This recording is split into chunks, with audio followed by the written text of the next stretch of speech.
Cake পছন্দ না হওয়ায় কিছু বুঝে ওঠার আগেই পা দিয়ে লাথি মেরে কেকটা নষ্ট করে ফেললো। এই ভিডিও শেষে আমি সেই প্রমাণটা সহ আপনাদেরকে দেখাবো।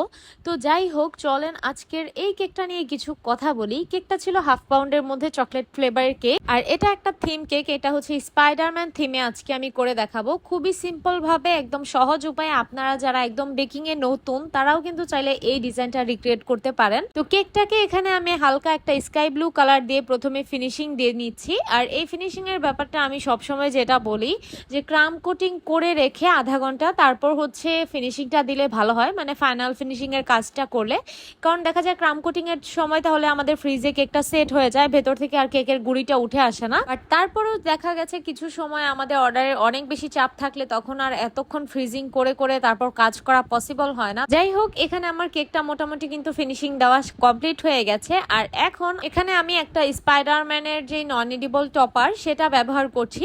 তো এখানে প্রথমে টপারটা বসানোর পরে আমি বাকি সাইডে বসিয়েছি নাম্বার 5। আর এই 5টা এখানে এত বেশি লুতুপুতু হওয়ার কারণ হচ্ছে আমি ফন্ডেন্ট দিয়ে এটা করে 1 মিনিটও হচ্ছে রেস্টিং করতে পারিনি। মানে যখন বানিয়েছি তখনই কেকের ওপর সরাসরি বসিয়ে দিয়েছি, কারণ এটা যে বানাতে হবে তারপর বসাতে হবে কেকের মধ্যে সেটা আমার আগে খেয়ালই ছিল না।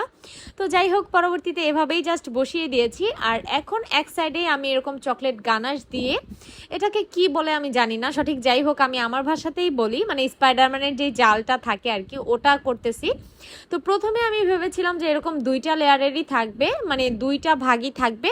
বাট পরবর্তীতে এই যে এখানে আমি মাঝখান থেকে আরো একটা দাগ কেটে নিয়েছি, মানে আরো 2টা দাগ কেটে এখানে টোটাল 4টা করেছি যাতে জালটা একটু ঘন দেখায়। আর এই তো আমার কেকের ফাইনাল লুক। তো চলেন এখন আপনাদেরকে দেখাই যে কি পরিমাণ দুষ্ট একটা বাচ্চা থাকলে এরকম কাজ করতে পারে। আর এটা হচ্ছে আমার বেবি। আমি জাস্ট ওর সামনে কেকটা নিয়েছি, আর ও যেহেতু এখন একটু একটু বসতে পারে ভেবেছিলাম ওর সাথে বসিয়ে একটা পিক তুলবো কেকে। ওর সামনে কেকটা দেওয়া মাত্রই ও হচ্ছে পড়ে যায়, যেহেতু ভালো করে বসতে পারে না। আর তারপর পা দিয়ে সাথে সাথে তো একদম মেখে ফেলে পুরো কেকটা। তো কি আর বলবো, ওর মনে হয় কেকটা একদমই পছন্দ হয় নাই। যাই হোক, আপনাদের কাছে কেকটা কেমন লেগেছে অবশ্যই জানাবেন। আল্লাহ হাফিজ।